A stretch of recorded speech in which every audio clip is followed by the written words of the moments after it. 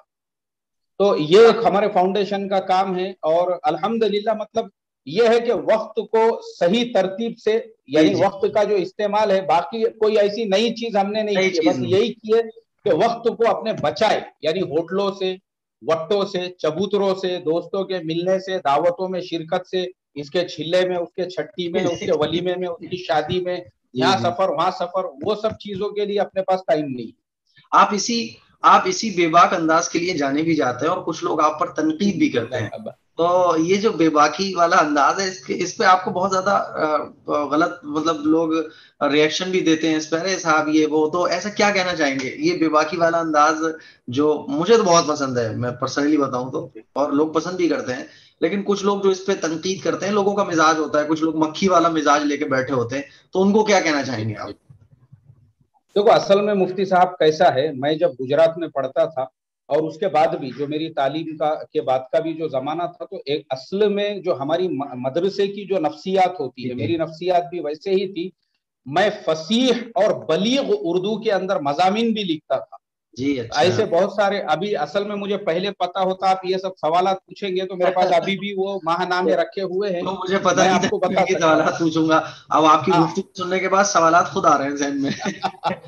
تو اصل میں کیا ہے, وہ میرا بھی مزاج ایسا تھا, اور میں ایک دم خاموش مزاج جیسا ہم نے سیکھے تھے. اور میں بچپن میں ہی میں نے ایک چیز آپ کو بتایا نہیں کہ میری عمر صرف 16 سال تھی جب میں نے قاری صدیق احمد صاحب باندوی رحمت اللہ علیہ سے بیعت بھی کر لیا تھا. تو وہ ہاں, ان سے میرا جو ہے سلسلہ تھا, تو وہ عجیب زمانہ تھا, مطلب میں بات ہی نہیں کرتا تھا, ایک دم اکثر اوقات میں خاموش رہا کرتا تھا. اور میرے پاس حضرت تھانوی کی تعلیم الدین نام سے ایک کتاب ہے, وہ تصوف کے لائن کی ہے, بس اس میں جو اوراد ہے, وظائف ہے, یہ ساری چیزیں پڑھنے وغیرہ کا اہتمام ہے. اب مسئلہ کیا ہو گیا کہ جب تبلیغ کے کام میں لگے, تو جب تبلیغ میں لگنا ہوا, ہمارا پہلا چلہ لگا, اور وہ چلہ لگنے کے بعد میں پھر جب نکلنے لگے گاؤں میں, دیہاتوں میں, اور لوگوں کے ساتھ, اور جب یہ, تو پھر سمجھ میں یہ آیا کہ بھئی اپنی جو فصاحت اور بلاغت والی جو زبان ہے, یہ گاؤں کے دیہاتی لوگوں کو نہیں سمجھ میں آنے والی ہے. تو پھر ہمارے جو امیر صاحب, یعنی میرے استاد محترم ہی ہوتے ہیں, انہی کے پاس ہم نے ہمارے تعلیم کی ابتدا کیے تھے. وہی ہمارے پہلے امیر بھی تھے جو چلے میں ہم لوگ نکلے تھے.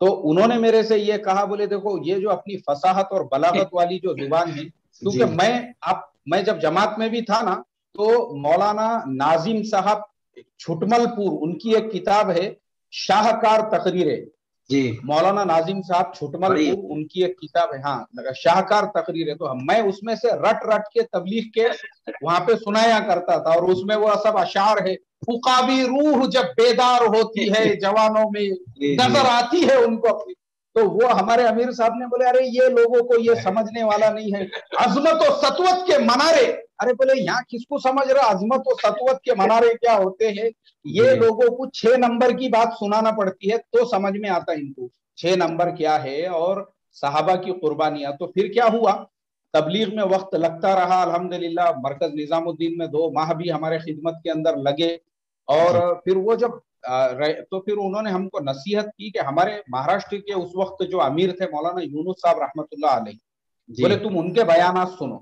اور ان کے بیانات سن کے وہ کیسی بات کرتے ہیں عوام میں، عوامی بات، وہ تم کو آنا چاہیے، یہ عظمت و سطوت کے منارے یہاں کس کو نہیں سمجھنے والا ہے۔ تو یہ تو یہ جو ہے ہمارے مولانا یونس صاحب رحمۃ اللہ علیہ، ان کی سوانح حیات ہے، تو ان کے بیانات پھر میں نے سننا شروع کیے، پھر ان کی مجلسوں میں بھی اس وقت میں یہ حیات بھی تھے تو ہم سفر بھی کرتے تھے، جہاں پتہ چلتا ان کے اجتماع ہے، جوڑ ہے، تو پھر کیا ہوا، ان کا جو نقش ہے وہ بہت زیادہ دل کے اوپر یہ ہو گیا، تو وہ بیٹھنے کے بعد پھر ہم انہی کے لب و لہجے میں بات کرنے کی کوشش کرنے لگے، اور پھر جب عوام کے درمیان میں اور زیادہ وہ ہو گئے، تو پھر کیا ہوا، پھر یہ چیز سمجھ میں آئی کہ بھئی عوام کو جتنا آپ عوام کی زبان میں سمجھاؤ گے زیادہ ان کے ذہن میں گھسے گا، تو اس کے لیے مجھے مجبوراً مولانا ویسے الفاظ استعمال کرنا پڑتے ہیں، ویسے ہاتھ ہے یہ کرنا پڑتے ہیں، ویسا بتانا پڑتا ہے، وہ ایسا کوئی جان بوجھ مطلب وہ ایسا نہیں ہے بالکل جی کہ بھائی تم جب لوگوں کو ان کی زبان میں، جیسے میں نے حضرت شیخ زکریہ رحمت اللہ علیہ نے ان کی آپ بیتی میں یہ چیز لکھی ہوئی ہے کہ حضرت تھانوی رحمت اللہ علیہ وغیرہ جب عورتوں کے وہ واقعات سنایا کرتے تھے تو وہ بالکل انہی کے لب و لہجے میں وہ قصہ سنا کے بتاتے تھے، تو اسی لیے ان کو حکیم علومت کہا جاتا ہے، تو ہمارے بڑوں کا طرز عمل یہ تھا، اس لیے ہم نے جو ہے نا کہ بھائی عوام کو ان کی زبان میں سمجھائے تو سمجھ میں آئے گا، نہیں تو اپنی وہ فصاحت و بلاغت اور عظمت و سطوت کے منارے اپنے پاس ہی رکھنا پڑیں گے۔ وہ مفتی صاحب جب ہم بچوں سے بات کرتے ہیں تو بچوں کی زبان میں ارے میرا بچہ، ارے میرا بابو، تو بچہ پسند کرتا ہے، اب ہم اس سے کہنے لگے بیٹا کیا کر رہا ہے، وہ نہیں سمجھے گا، بچوں کو بچے کی زبان میں کھلایا جاتا ہے، تو بہت اچھی بات آپ نے کہی، اور اس کی وجہ سے لوگ آپ کو تنقید کا نشانہ بناتے ہیں، وہ اصل میں سمجھتے نہیں ہیں کہ آپ کس ڈھنگ سے اور کس سچویشن میں بات کر رہے ہیں، کس اینگل میں بات کر رہے ہیں، وہ اس اینگل سے ہٹا کے دوسری جگہ فٹ کر کے آپ کی تقریر کو دیکھتے ہیں، آپ کے بیانات کو دیکھتے ہیں، جس کی وجہ سے وہ خلجان کا شکار ہو جاتے ہیں۔ بہرحال مفتی صاحب کچھ آپ اس میں ایک چیز یہ بھی کہوں گا مفتی صاحب کہ اب یہ جو وہ اصل میں جو تنقید کرنے والے ہیں نا، ان کا ایک آدھا چلہ سمجھو تبلیغ میں لگا، اور وہ خود جو ہے کسی جھوپڑ پٹی ایریے میں گشت میں چلے پھرے، اور وہ خود جو ہے گاؤں میں دیہاتوں میں عام لوگوں کے درمیان میں چلے پھرے نا، وہ تب ان کو میری بات سمجھ میں آئیں گی، کیونکہ اصل ہوتا یہی ہے مفتی صاحب کہ ہم اپنے دائرے سے باہر نکل، ہم کبھی گئے ہی نہیں کسی جھوپڑ پٹی ایریا میں گئے ہی نہیں، اب ہم کسی گاؤں میں دیہاتوں میں ہم کو معلوم ہی نہیں ہے اصل میں قوم کے گراؤنڈ لیول پہ مسائل کیا ہے بول کے عوام۔ جی ہاں صحیح بات ہے، بالکل آپ نے صحیح کہا، یہ حکمت آنی چاہیے، اصل لوگ ہماری بات کو ایکسپٹ اس لیے نہیں کرتے ہیں کیونکہ ہمیں حکمت کے ساتھ اپنی بات پیش نہیں کر پا رہے ہوتے ہیں۔ بہت اچھی بات مفتی صاحب آپ نے کہی، ہو سکتا ہے کہ یہ بات میں آپ کی تائید کر رہا ہوں تو کچھ لوگ آپ پر تنقید کرتے ہیں کہ ہماری یہ کلپ کو بھی بولیں گے دیکھو یہ لوگ جو ہے نا بس اپنے آپ کو سمجھ رہے ہیں ہیرو۔ خیر مفتی صاحب اب اگلا سوال آپ کی کچھ پسند اور ناپسند سے ہے مفتی صاحب، اس سے پہلے میں آپ کو بتانا چاہوں کہ یہ جو مہمان نوازی ہم نے سلسلہ رکھا ہے اس کا مقصد میں آپ کو بتا چکا ہوں کہ علماء اکرام کا کولیبریشن، علماء اکرام ایک ساتھ بات کرتے ہوئے محبت کا اظہار، تاکہ لوگوں کے بیچ یہ جو ایک فضا بنی ہوئی ہے کہ علماء لڑتے رہتے ہیں، ایکسپوز کرتے رہتے ہیں، یہ فضا ختم ہوگی اور کہیں نہ کہیں ایک محبت کا ماحول علماء کا قائم ہوگا۔ تو مفتی صاحب ہمارے چینل کے بارے میں آپ کیا کہنا چاہتے ہیں، اور یہ جو مہمان نوازی کے سلسلہ شروع کیا گیا ہے اس میں آپ کوئی اپنی ایڈوائس دینا چاہیں یا کوئی اچھی چیز جو آپ کے ذہن میں آ رہی ہو، اور ہمارے چینل کے بارے میں فی الحال اللہ کا شکر ہے 1.5 ملین سبسکرائبر بھی کل کمپلیٹ ہوئے ہیں، تو اس سلسلے میں آپ کچھ نصیحت کرنا چاہیں، آپ بڑے ہمارے کر سکتے ہیں، جو بھی بات آپ کہنا چاہیں وہ کہہ سکتے ہیں۔ مفتی صاحب اصل میں آپ سے جو میرا تعارف ہوا، یعنی میں نے سب سے پہلی مرتبہ آپ کو جب دیکھا تو میری ایک ترتیب یہ ہوتی ہے کہ میرے پاس میں جو مسائل ای میل وغیرہ کے ذریعے سے آتے ہیں تو میں کتاب میں اس کا حوالہ تلاش کر لیتا ہوں، اور میرا پہلا پریفرنس جو ہوتا ہے وہ حضرت مولانا خالد سیف اللہ رحمانی صاحب کی جو کتابیں ہیں میں اسی میں سے اکثر پہلا میرا وہی ہوتا ہے. ان میں اگر نہیں ملتی ہے تو پھر مفتی سلمان صاحب منصور پوری کی، اور اس کے بعد میں پھر دیگر جو کتابیں ہیں، فتاوی دارالعلوم بھی ہے ہمارے پاس مکمل، اور اسی طرح سے امداد الفتاوی وغیرہ ہے. اب یہ سب میں جب مجھے حوالہ اور مسئلہ مل جاتا ہے پھر بھی میں یوٹیوب پہ دیکھتا ہوں کہ بھائی دیگر لوگوں نے اس کے بارے میں کیا کہا. تو اصل میں آپ کے جو ہے کئی ویڈیوز میں نے آپ نے جو مسائل کے جواب دیے ہوئے ہیں، اس سلسلے میں جب میں نے دیکھا تو سب سے پہلے تو آپ کے لیے میری دعائیں نکلی کہ میں نے کہا ماشاءاللہ یہ ایک نوجوان عالم دین، نوجوان مفتی اس طریقے سے مسائل جو بیان کر رہے ہیں، امت کو ایسے ہی رہبر اور رہنماؤں کی ضرورت ہے. وجہ یہ ہے کہ ہم علماء، ہم مفتی، اور ہمارے جو کام ہے کرنے کے، ہم نے جو ہے یوٹیوب وغیرہ پہ آ کے امت کی نئی رہبری کرنے کی وجہ سے وہ لوگ مسائل کے جواب دے رہے ہیں جن کی لائن ہی نہیں ہے. پتہ چلا کہ ڈاکٹر صاحب مسائل کے جواب دے رہے ہیں، اور پتہ چلا کہ انجینئر صاحب مسائل کے جواب دے رہے ہیں، اور ایڈوکیٹ صاحب مسائل کے جواب دے رہے ہیں، اور رکشے والے صاحب مسائل کے جواب دے رہے ہیں، اور بھنگار والے صاحب مسائل کے جواب دے رہے ہیں. اور جو جس کے دل میں آیا، مطلب بھائی تم نے کیا دین کو مذاق سمجھ کے رکھا ہے؟ ایک مفتی جب کسی مسئلے کا جواب دیتا ہے تو اس نے اصول فقہ پڑھا ہوا ہوتا ہے، اس کو یہ پتا ہوتا ہے کہ اس مسئلے کا جواب کیا دینا ہے اور کس کتاب سے اس کا حوالہ مل سکتا ہے. تو وہ پوری چیزوں کو مد نظر رکھ کر پورے مدلل طریقے سے اس مسئلے کو، اس کی جڑ کو سمجھتے ہوئے جواب دیتا ہے. تو میرے دل میں جو ہے نا مفتی صاحب، اچھا میں آپ کو بتاؤں، میرے بھی چینل شروع کرنے کا سب سے بڑا ریزن ایک یہی تھا کہ میں یہ جب دیکھتا تھا کہ ہمارے علماء دیوبند میں سے، ہمارے تبلیغی علماء میں سے، ہمارے ندوی علماء میں سے، ہمارے مظاہری علماء میں سے، ہمارے جو ہے شاہی علماء میں سے، یعنی جو بھی ہوں گے، یا یہ لوگ کیوں نہیں ہے چینلوں کے اوپر، یہ کیوں مسائل کے جواب نہیں دیتے، یہ کیوں ان کے بیانات تقریریں وغیرہ جو ہے، کیونکہ ان کے نہیں دینے کی وجہ سے جو عام جاہلوں کا طبقہ ہے وہ آ گیا ہوا ہے یوٹیوب اور اس کے اوپر، اور وہ مسائل کے جواب دے رہے ہیں. تو یہ میرے اندر جو میرے یہ سارے اوقات میں سے جو چینل کے لیے وقت جو آپ نے بولے نا، اس کا ایک ریزن یہ بھی تھا کہ بھئی یہ ہمارا کام ہے، یہ ہمارا ہی کام ہے یہ، اور ہم ابھی تک خالی اسی بحث کے اندر لگے ہوئے ہیں کہ اس کے جواز اور عدم جواز کے اوپر کے یوٹیوب پہ ویڈیو بنانا جائز ہے یا نہیں ہے. بس اسی میں وہ جو قلہ اور قلتین کی بحث ہوتی ہے فقہ کے اندر، وہی ہماری ابھی تک جو ہے جب سے وہ اسی کا حل ہم کو نہیں مل رہا ہے. تو مجھے بڑا یہ ہوتا تھا. لیکن جب میں نے آپ کے ویڈیوز وغیرہ جب دیکھا کہ ماشاءاللہ آپ بھی جو ہے مسائل کے جو جوابات وغیرہ آپ کے جب ملے، تو میں مفتی صاحب اصل میں کیا ہے، اب وہ سامنے بولنے سے کچھ باتیں منع ہے، لیکن میرے دل کے اندر کی بات یہ ہے کہ دل کی گہرائیوں سے آپ کے لیے میری دعائیں نکلی. میں نے کہا اے اللہ، یہ جو نوجوان عالم دین ہے، ان کی محنتوں کو قبول کر، واقع میں یہ وہ کام کر رہے جو ہم چاہتے تھے کہ کوئی کرے بول کر، اور ایسے لوگ نہیں کر رہے تھے بول کے مجبوراً ہم کو اپنے کام دھندے چھوڑ کے کرنا پڑ رہا ہے. تو اس میں مفتی صاحب ماشاءاللہ آپ کا جو کام ہے، ابھی جیسا میں آپ کو بتاتا ہوں، ایسے ہی ایک اور ہمارا نوجوان عالم ہے، وہ انگلش سکھاتا ہے. مجھے اتنی خوشی ہوتی ہے، میں ایسے دل کی گہرائیوں سے اس کے لیے دعائیں کرتا ہوں. اور میں نے کئی مرتبہ اپنے اسباق میں لوگوں کو کہا بھی کہ ایک پیجامہ کرتے والا مولوی اگر انگلش سکھا رہا ہے، ہم کو لگتا ہے کہ بھئی وہ نہیں سکھا سکتا. ارے وہ اتنے بہترین طریقے سے وہ جس طریقے کے گرامر وغیرہ سمجھا سکتا ہے، کیونکہ ہم لوگوں نے صرف اور نحو پڑھا ہوا ہے. تو علماء اور مدارس کے طلباء اور ہمارے لیے تو ایک نعمت غیر مترقبہ ہے وہ، کہ اس طریقے سے ہم کو آسانی کے ساتھ میں اس کے گرامر سمجھ میں آ سکتے ہیں جب ہمارے ہی لائن کا کوئی انسان سمجھائے تو. ایسے ہی آپ نے دیکھے ہوں گے کہ ایک صاحب جو ہے نورانی قاعدہ اور قرآن بڑے بہترین طریقے سے سکھاتے. میں نے کم سے کم 10 مرتبہ لوگوں کو ریکمنڈ کیا، کیونکہ مجھے جو ہے نا اس سے خوشی ملتی کہ ہم چاہتے ہمارے لوگ یہ کام کرے. تو ماشاءاللہ مفتی صاحب آپ جو کام کر رہے ہیں وہ قابل تعریف ہے اور آپ کے لیے قابل قدر ہے. ہماری دعائیں ہیں آپ کے ساتھ. ماشاءاللہ بہت بہترین، آپ بہت بہترین کام کر رہے ہیں.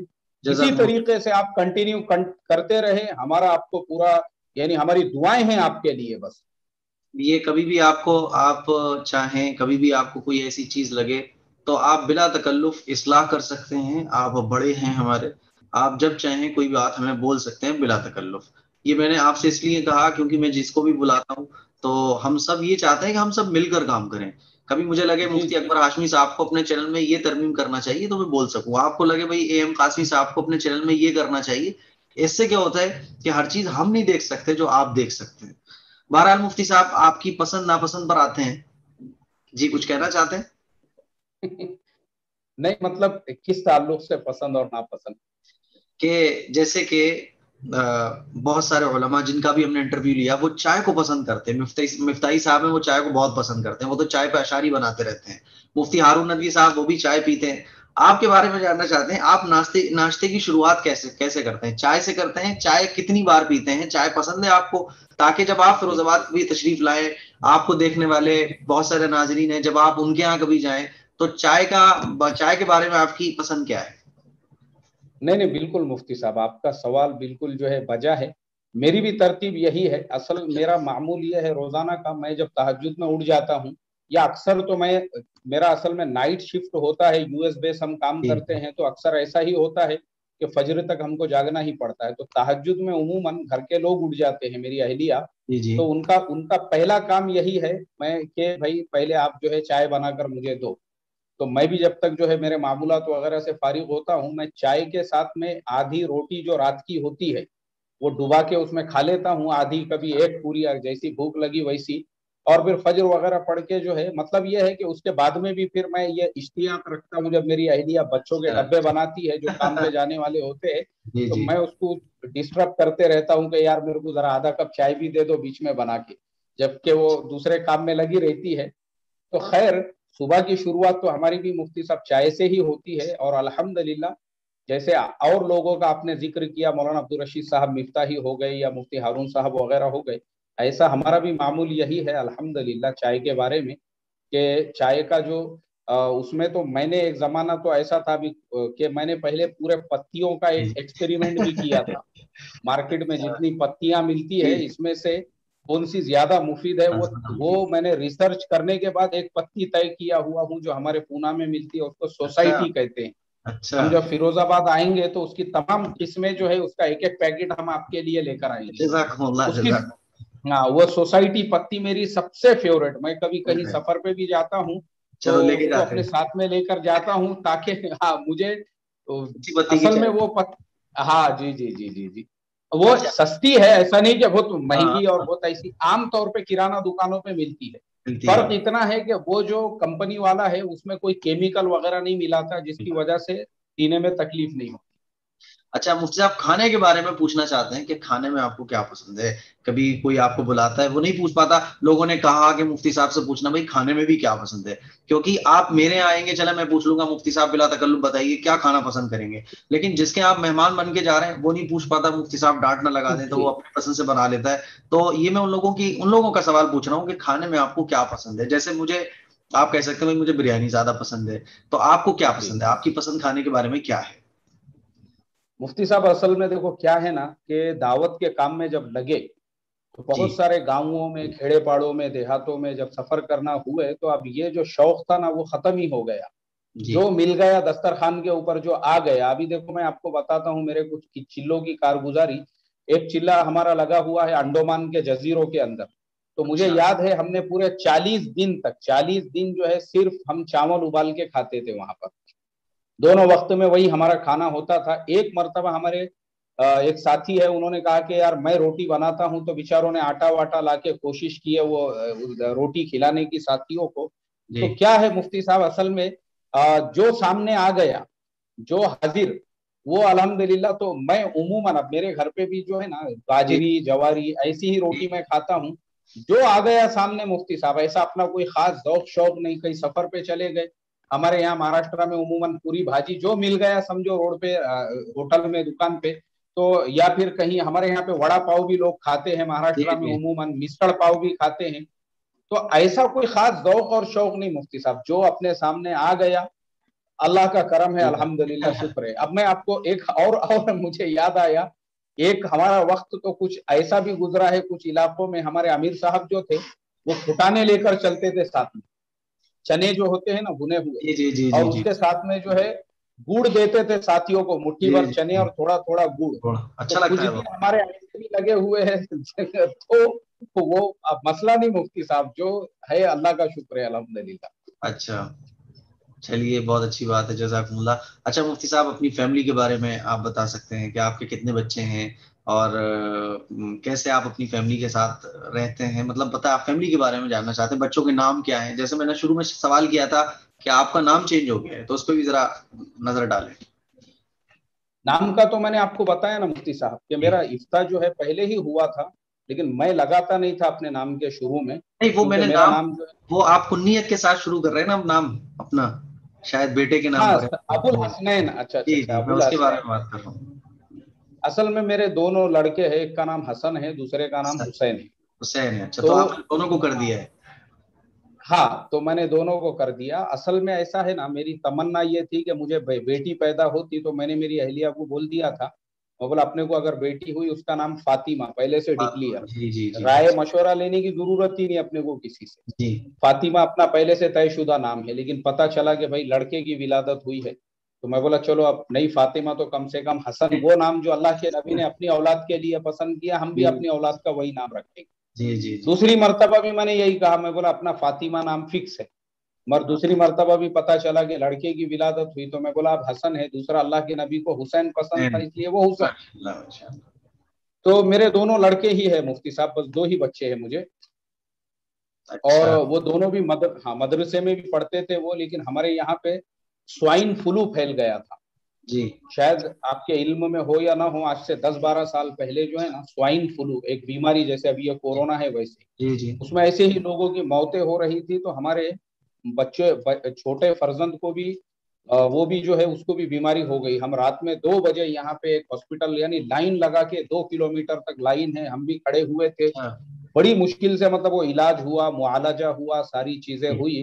تو پھر میرے جو سسرال والے ہیں اور میری اہلیہ ہے، باقی لوگوں نے کہا نہیں نہیں، بولے بھائی بچے اپنے ہیں نا، ان کو گھر پہ ہی رکھو، یہیں پڑھاؤ، مکتب میں ہی پڑھاؤ، ابھی کیا ہے بولے ایسا اگر، یعنی وہ زیادہ حالت کریٹیکل ہو جی گئی تھی، جی تو جی۔ اس وجہ سے پھر وہ بچوں کی مدرسے کی تعلیم موقوف ہو گئی ہمارے، ورنہ ہمارے بھی بچے جو ہے مدرسے میں ہی رہ کر الحمدللہ آج جو ہے وہ اسی لائن سے ہمارا ساتھ دیے ہوئے ہوتے تھے۔ لیکن پھر اب ایسا ہوا کہ میں نے مکتب میں بھی ان دونوں کو حفظ قرآن، میں نے ان کا پارے ام سے شروع کیا تھا، جی جی تو تقریباً 2-3 پارے ان کے پیچھے سے حفظ بھی ہوئے ہوئے ہیں، اور تبلیغ میں ہر سال جو ہے پابندی سے ان لوگ چلہ بھی لگاتے ہیں۔ میں نے یہ چیز ان کے لیے اسٹرکٹ کی ہوئی ہے کہ اچھا چھٹیوں میں بالکل چلہ لگنا چاہیے۔ تو میرے بڑے فرزند کا تو ابھی فی الحال یہ معمول ہے کہ اس کو تقریباً 4 سال ہو چکے ہیں، اس کے 3 اچھا دن کا ناغہ نہیں ہوا الحمدللہ۔ ماشاء اللہ۔ اور ہر ہفتے کا جو ہفتے واری اجتماع ہے اس میں یعنی عصر سے ہی وہ اپنا بوریا بستر ڈبہ وغیرہ لے کے جو ہے چلا جاتا ہے ماشاءاللہ۔ جی جی۔ تو بچے اور دنیاوی اعتبار سے دونوں نے جو ہے انجینئرنگ کیا ہوا ہے، وہی ہماری جو لائن ہے کمپیوٹر کی۔ اس کا عمر کتنی ہے بچوں کی؟ آپ کے بڑے ہوں گے نا؟ ہاں بڑے ہیں، میرے بڑے لڑکے کی عمر جو ہے ابھی اس کو 22 سال مکمل ہو کے 23 رننگ ہے، اور چھوٹا جو ہے وہ 22 سال ہے۔ جی اچھا، بہت بہت تو شکریہ۔ جی جی اچھا تو مفتی صاحب، الحمدللہ، ہاں ہاں ہاں، بولیے بولیے۔ ہاں میں وہی بتا رہا تھا، دونوں بھی جو ہے دونوں بھی الحمدللہ دعوت کا کام بھی اور کرتے ہیں، کام بھی دینی کر، سرگرمیوں کے، دونوں جاب بھی کرتے ہیں۔ ماشاء ایک اللہ۔ جو ہے یو کے بیس کمپنی میں کام کرتا ہے، اور دوسرا جو ہے جو آپ نے سنے ہوں گے لیپ ٹاپ کی ڈیل ایک کمپنی جی آتی ہے، جی جی جی جی۔ جی جی، تو اسی کے اندر جو ہے وہ ٹیکنیکل ایڈوائزر بول کر ہے الحمدللہ، دوسرے نمبر والا۔ ماشاء اللہ ماشاء اللہ، بہت زیادہ خوشی ہوئی یہ باتیں جان کر، اور جتنے لوگ دیکھنے والے ان کو بھی خوشی ہوگی۔ تو مفتی صاحب، جی آپ جی کی ایک چیز یہ بھی ہے کہ آپ اتنا سارا کام کرتے ہیں، اور ماشاءاللہ بچوں کو بھی آپ نے اتنا کامیاب بنا دیا ہے، تو یہ خوشی کا اور کامیابی کا راز کیا ہے؟ آپ لوگوں کو کیا کہنا چاہیں گے کہ اتنی خوشی زندگی میں، اور اتنا خوشگوار ماحول، اور آپ کے چہرے کو دیکھ کے ہی ایک مسکان سی یاد آ جاتی ہے، تو اس سلسلے میں آپ لوگوں کو کیا نصیحت کرنا چاہتے ہیں؟ لوگوں کے لیے ایک مفتی سیکریٹ صاحب، پوائنٹ کیا کہنا چاہیں گے؟ سیکریٹ پوائنٹ یہ ہے نا مفتی صاحب، میں نے میری پوری زندگی میں صرف لوگوں کو میں میرے سے فائدہ کیسے پہنچا سکتا ہوں، میں نے اس کی فکر کی ہے۔ میں نے میری پوری زندگی میں کبھی کسی کے خلاف کوئی سازش نہیں کیا، کبھی کسی کو امامت سے ہٹانے کے لیے کوئی سازش نہیں کیا، کبھی کسی کے روزی روزگار پہ پیر رکھنے کی سازش نہیں کیا، کبھی کسی کو ذلیل اور بدنام کرنے کے لیے کوئی سازش نہیں کیا، بلکہ میرا جو ہے نا، یہ پہلے سے ہی میری ایک سوچ ایسی ہے کہ بھائی جیسے میں مکتب کا جو ہمارا جو سلسلہ ہے کہ بھائی جی جی ہمارے بچے کیسے آگے بڑھے، کیسے پڑھے، تو وہ زمانے سے میری ترتیب یہ تھی کہ اگر کچھ بچے کمزور ہے اسکول کے لائن سے بھی تو ہم یہ فکر کیا کرتے تھے کہ کسی مالدار کو تیار کرے اس کی فیس بھرنے کے لیے یا اس کو آگے بڑھانے کے لیے. تو اصل میں ہم نے امت کے بچوں کے لیے اپنے آپ کو وقف کیے. تو اللہ تعالیٰ نے وہ جو سورۃ الکہف کے اندر حضرت خضر اور حضرت موسیٰ علیہ السلام کا جو واقعہ ہے کہ وہ گاؤں کے اندر پہنچے تو اس کے بعد میں جو ہے وَأَمَّا الْجِدَارُ فَكَانَ لِغُلَامَيْنِ يَتِيمَيْنِ فِي الْمَدِينَةِ وَكَانَ تَحْتَهُمَا كَنْزٌ لَهُمَا وَكَانَ أَبُوهُمَا صَالِحًا والی جو تعبیر اور تفسیر ہے، تو جب دوسروں کا آپ بھلا سوچیں گے نا مفتی صاحب، یہ خدا کا نظام ہے. ہاں، تو ہم نے دوسروں کے بچوں کو جاب سے لگانے کے لیے میں خود ان کے ساتھ میں کمپنیوں میں گیا ہوں، میں خود ان کے ساتھ میں گورنمنٹ کے اداروں میں گیا ہوں، میں خود جو ہے ان کے ماں باپ کے ساتھ جا کر. تو ابھی کیا ہے، جب آپ دوسروں کے لیے، وہ اللہ کا نظام ہے، وہ تو وہ اللہ آپ کے اولاد کو کیسے ضائع کرے گا، اللہ آپ کی اولاد کو کیسے برباد کرے گا. تو سب سے بڑی چیز یہی ہے مفتی صاحب کہ آپ دوسروں کا بھلا سوچو. یہ جو نیگیٹیوٹی ہے نا، اس کو کیسا نوکری سے ہٹانے کا یا اس کو کیسے امامت سے ہٹانے کا یا اس کے خلاف کیسی سازشیں کرنے کا یا اس کو، اس سے کچھ نہیں ہے. میں اب اس کے بارے میں بھی آپ کو کئی مثالیں دے سکتا ہوں لیکن ابھی اس کا دینے کا موقع اور وقت نہیں ہے. بس اتنا ہی. آپ نے میرے بارے میں پوچھا تو میں آپ کو بتا رہا ہوں. اور تو دوسری چیز، ابھی جیسے آپ نے میرے جو ہم فاؤنڈیشن سے بھی کام کر رہے ہیں، ہمارا مقصد ہی وہ ہے فائدہ ہم لوگوں کو کیسا پہنچا سکتے. جو پینشن یوجنا ہے، پینشن کے علاوہ ہم یہاں پہ غریب مزدور کھڑے ہوئے ہوتے ہیں، ان کو فاؤنڈیشن سے روزانہ 50 لوگوں کو ناشتہ تقسیم کیا جاتا ہے. اس میں اکثریت ہندوؤں کی ہوتی ہے جو ہمارے برادران وطن ہیں. لیکن ہمارا مقصد یہی ہے بھائی، بھوکے بیچارے کھڑے ہوئے ہوتے ہیں. تو کیا ہے مفتی صاحب، پورے بات کا خلاصہ یہی ہے، آپ دوسروں کے بارے میں اچھا سوچو، اللہ آپ کے ساتھ میں اچھا ہی کا معاملہ کریں گے. تو یہ سیکریٹ پوائنٹ ہے کامیابی کا. اگر آپ کامیاب ہونا چاہتے ہیں اور خوشگوار زندگی گزارنے کا سیکریٹ پوائنٹ ہے کہ دوسروں کو فائدہ پہنچانے کی کوشش کریں. تو ہاں بالکل جی. اور اپنی نیت کو صاف رکھ کر کہ بھائی، تو یہ اصل یہ وہی ہے کہ تم دوسروں کا اچھا سوچ رہے ہو، بھلا سوچ رہے ہو. خدا کبھی یار بنے، جیسا قرآن کی آیت کے حوالے سے آپ کو بتایا، یہ اللہ تبارک و تعالیٰ کی ترتیب ہے. جی بہت بہت شکریہ مفتی صاحب. جاتے جاتے ہم کوئی نصیحت آپ سے سننا چاہتے ہیں، لوگوں کے لیے، میرے لیے کوئی ایک نصیحت جو آپ کرنا چاہتے ہیں وہ کر سکتے ہیں. بس مفتی صاحب، میں دیکھو اکثر میرے اسباب میں وہی بولتا ہوں، اور یہی کہ مسلمانوں سے صرف 2 چیزوں کی میں ریکویسٹ اور درخواست کرتا ہوں. پہلی چیز تو یہ ہے کہ بھارت میں ہم رہتے ہیں، تو میرا میسج یہ خاص طور پہ بھارت کے مسلمانوں کے لیے ہے کہ اپنے بچوں کو پڑھاؤ، اپنے بچوں کو ہائر ایجوکیٹڈ بناؤ. پوری دنیا میں جتنا سستا ایجوکیشن بھارت میں ہے، انڈیا میں ہے، کہیں پہ بھی نہیں. تو اپنے بچوں کو پڑھاؤ، آپ ہائر ایجوکیٹڈ بناؤ ان بچوں کو. مسلمانوں کا سولوشن یہی ہے، اپنے بچوں کو ڈاکٹر بناؤ، انجینئر بناؤ. اور ایسے ہی ہمارا جو علماء کا طبقہ ہے، ان سے بھی میں یہ ریکویسٹ کرتا ہوں کہ ہمارے مولوی اگر مدرسے سے، آپ اگر دارالعلوم دیوبند ہے، ندوۃ العلماء لکھنؤ ہے اور دیگر مدارس ہے، وہاں سے اگر آپ نے فضیلت کی تکمیل کی ہے تو آپ کے لیے اتنا آسان ہے. آپ علی گڑھ مسلم یونیورسٹی سے ایم اے کر سکتے ہیں، جامعہ ملیہ سے ایم اے کر سکتے. ارے وہ کرو بھائی، آپ وہ کرنے کے بعد میں آپ کے لیے جابس کے کروڑوں آپشن سے پوری دنیا کے اندر. آپ کو مسجد کے ٹرسٹی کا غلام بن کر جینے کی، آپ کو 1500 روپے کے لیے محتاج بننے کی. اور وہ جیسا پچھلے دنوں دلی کے ایک امام صاحب جو ہے، مسجد بند ہے اور مکتب بند ہے تو گرودوارے میں سے جا کے کھانا لا کے بچوں کو کھلا رہے تھے. کیا ضرورت ہے اپنے کو؟ تمہارے پاس میں اصل کیا ہے؟ آپ کے پاس میں جو ہے کوہ نور کا ہیرا ہے رکھا ہوا، مگر آپ کو پتہ ہی نہیں ہے اس کی قیمت کیا ہے بول کے. صحیح بات. اب عرب ملکوں کے اندر مفتی صاحب، جیسے قطر ہے، بحرین ہے، دبئی ہے، یو اے ای وغیرہ ہے، اگر آپ کو عربی آتی ہے اور ساتھ میں آپ نے جو ہے نا کسی کالج یونیورسٹی سے اس طرح سے ایم اے وغیرہ کیا ہوا ہے، ٹیچر کی آپ کو بھرپور نوکریاں ہیں جہاں پہ 1 لاکھ 1.5 لاکھ روپیہ مہینہ تنخواہ دے رہے ہیں وہ، اور یہاں ہم 15,000 10,000 کے لیے ٹھوکرے کھا رہے ہیں. مگر معلوم ہی نہیں ہے ہم کو یہ چیز. اگر تو اس لیے میں ہماری علماء برادری سے بھی یہ کہتا ہوں کہ بھائی آپ جو ہے نا اپنی یہ تمام سندوں کے ساتھ میں یہ بھی پڑھو. اور اس کا مقصد یہ نہیں کہ آپ یہ پڑھو گے تو دنیا دار بن جاؤ گے، بلکہ آپ اور اچھے سے دین کی خدمت کر سکو گے اور آپ بڑے لیول پہ اللہ آپ سے کام لیں گا. یہ ایک نصیحت تو یہ ہو گئی. اور دوسری یہ ہے کہ مسلمان جو ہے، مسلمانوں سے میں یہی کہتا ہوں کہ مسلمانوں کے غربت کا جو بیسک ریزن ہے ہمارے ملک میں، تو وہ میرے ریسرچ کے حساب سے میں نے جو دیکھا وہ ہے شادی بیاہ کی فضول خرچی. مسلمان اگر اس پہ، ہاں، اب مسلمان ایک نوجوان جو ہے وہ کرائے کا رکشہ چلا رہا ہے اور ولیمے میں 3 لاکھ روپیہ خرچ کر رہا ہے. ارے بھائی کائی کو خرچہ کر رہا؟ وہ 3 لاکھ میں